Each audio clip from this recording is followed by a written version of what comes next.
Приятно, идет стройка, люди работают, что-то возводят. Но надо посмотреть, где это находится. Мы находимся на на Покровском тракте, 7-й километр. Смотрите, за мной многострадальные дома. Помните историю с сиротами? Она благополучно завершилась, сироты получили квартиры. Но теперь это целый квартал, там еще 3 ряда домов.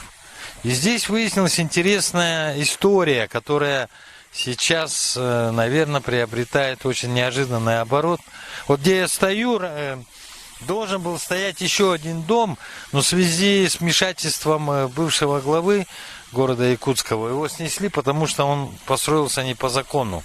Но тем не менее, здесь выплыла еще одна история. Вот эти дома, даже и там дальше, оказывается, продавались не один раз.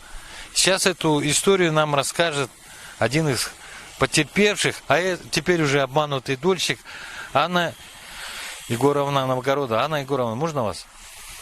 Можете нам рассказать немного, здравствуйте, что вроде красивые дома, единственное, там недочеты были, я помню, по холоду и так далее. А что вообще происходило в этом районе, что сейчас происходит? Я могу рассказать вкратце свою историю, как я решила, почему я решила купить здесь именно. Это был 2010 год, декабрь месяц, и, господи боже мой, мы смотрели объявления, потому что хотели купить себе, я себе хотела купить квартиру. Так как ипотеку на тот момент не давали первоначальный взнос, вноса не было, соответственно, тогда начали появляться объявления, что в рассрочку квадратный метр стоил на тот момент 33 тысячи квадратных всего лишь навсего. Это было как бы более или менее доступно для меня. Вот. И я познакомилась с этим застройщиком по объявлению в Якутске вечернем, между прочим. Там было написано номер как бы разрешения, все как положено. И начала как бы собирать деньги. Взяла потребительские кредиты и, соответственно, как бы вложила в недвижимость, который должен был, в который я должна была въехать в 2011 году в октябре месяце. То есть, получается, через год. А это должна была... Блок В. Это там 3-й дом отсюда. Планировка такая же, да? Да. Они одинаковые, таунхаусы эконом-класса. Договор инвестиционный, не ДДУ. То есть без регистрации в Росреестре. Итак, вот я вложила, и в 2011 году как бы нас уведомили, что будет задержка. Давайте как бы чуть-чуть подождем. Чуть-чуть эти как бы каждый месяц, 3 месяца продлевалось. Вот. И потом как бы наступила зима, сказали, зима, извините. И потом через год, где-то ориентировочно через год, мы увидели по телевизору, как наши же эти же дома, как еще недостроенные, блоки А и Б, красную ленточку, покупает меря для своих сирот. Все было как бы, там был мэр Заболев, документация как бы подписана потом, как мы выяснили, Никифоровым, Айсеном Николаевичем, Сергеевым, все, и они продали эти сиротам. И после этой передачи я приезжаю к застройщикам, говорю, в чем дело, почему вы продаете наши дома не нам, а сиротам, мы же за них уже заплатили. Ой, как бы у нас такая ситуация, что как бы на нас администрация надавила, нам пришлось их продать. Мы вам построим другой блок. И переоформили мой инвестиционный договор на блок Г. У меня здесь есть 2 договора. ООО «Теплосервис», ООО и ООО «Сырдык» 2010, 2011, 2011. Первый договор у меня ООО «Теплосервис». Второй договор ООО «Сырдык». Это другой просто дом, да? Нет, это не тот же. Это одни и те же лица, просто разные юридические лица. Это как бы застройщик был тогда заместитель директора Спиридонов Петр Маевич и сам директор Федоров Харды. На сегодняшний день у нас как бы нас игнорировали, я выиграла суд в 2014 году. Застройщик обещал нам вернуть, и в конце концов ничего не вернули, они в конце концов скрылись. Итого, такой же схемой, как они меня обманули, у нас по уголовному делу проходит 48 человек. Итого это больше 56 миллионов рублей. Они как бы просто подняли и просто ходили до прошлого года. Пока мы не начали писать в Генеральную прокуратуру Российской Федерации и депутатам Российской Федерации, именно Госдумы. И на сегодняшний день, в октябре, они уголовное дело открыли, их чудесным образом нашли и как бы заключили временный изолятор в СИЗО. И прошло 7 месяцев, на сегодняшний день дело до суда еще не доведено. И ни администрация города Якутска за собой вину так и до сих пор не признала. Прокуратура, со стороны обвинения у нас прокуратура городская. И на сегодняшний день заведены 3 статьи «Мошеннические действия», где прямо указано, что задействована администрация города Якутска.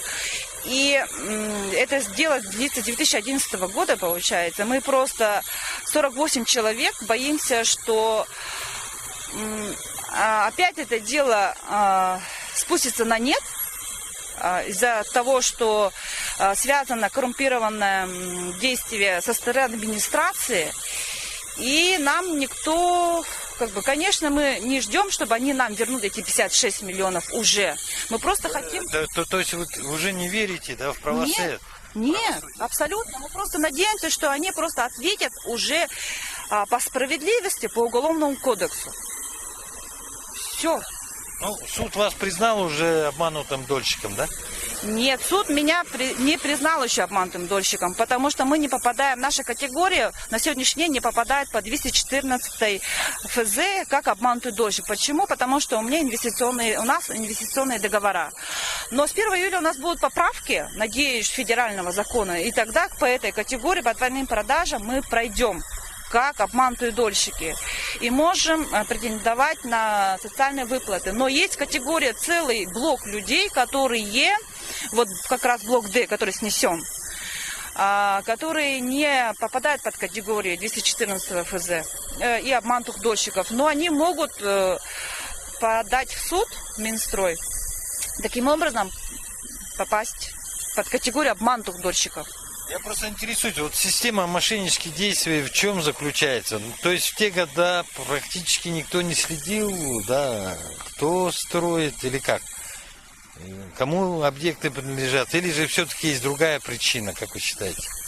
Я считаю, что это комплексное воздействие, как бы не воздействие, а комплексный обман вообще людей. Из-за того, что, во-первых, несколько наивность, наверное, с нашей стороны. Я не признаю, я не говорю, что я все одни виноваты. Я сама оказалась недостаточно юридически подкована. Еще, как сказать-то, у меня, к сожалению, не было в мире знакомых и родственников, которые могли бы мне подсказать, что если реальное же разрешение это реальное или фиктивное. Ну, давайте не говорить о том, что обязательно этим мэрия должна заниматься. Да, ну строит кто? Застройщик. А застройщику кто выдает разрешение? На строительство? Да. И земля-то города Якутска, а разрешение выдается, естественно, тот, кто владеет этой землей. То есть вы считаете, что достаточный контроль со стороны администрации города Якутска за своей землей даже, так скажем? То есть они должны были вести учет, что строится, кому продается, так? Ну, естественно, это же, с одной стороны, как сказать... Так должно быть. Нет, так не должно быть. Слушай, они не должны следить за своей землей? Нет, не в том смысле, я пытаюсь сейчас сформировать. Учет земли должен быть настолько, реальным, как есть, да. И там должны люди сидеть, которые четко понимают свои, да, естественно, свой функционал. И если я, например, знаю свои функции, что мне делать от точки А к точке Б, я буду это четко следовать. И если я буду из точки Б, точка С, я туда пойду, например, да, и мне там накажут, естественно, я туда не пойду. Это просто простые такие вещи, как, господи, рефлексы собаки Павлова. Вот. И если будут знать, что люди, их ждет наказание за то, что они неправильно сделали, это же коррупция. Естественно, никто об этом в открытую не говорит. Все просто как бы делают вид, что все делается для народа. На самом деле все отбирается. Ну, Здесь я немного не соглашусь. Я соглашусь с тем, что есть законодательные акты, которые сейчас приняты, да. То есть все действия, которые происходят по строительству, должны проводиться в определенном реестре по определенным правилам. К сожалению, это стало только недавно. Да. Но на самом деле я соглашусь с Анной Егоровной в том, что действительно безнаказанность, именно безнаказанность и безответственность порождает вот такие вещи. И теперь единственная надежда на то, что прокуратура города доведет дело уголовное до конца, и люди будут наказаны. Ну, естественно, странным образом люди, которые, так скажем, обманули людей на 56 миллионов, может больше, но у них почему-то уже ничего нету, они уже банкроты. Но тем не менее, как-то все это непонятно. Если люди построили это дело, продали, значит, у них есть тот, кто, ну, грубо говоря, куда они дели эти деньги. Ну, так, для интереса хотя бы рассказать тем людям, которые были обмануты. Поэтому просьба, опять же, к нашим пайщикам, дольщикам и вкладчикам, зарегистрируйтесь, пожалуйста, в народном реестре НКО «Квадрат».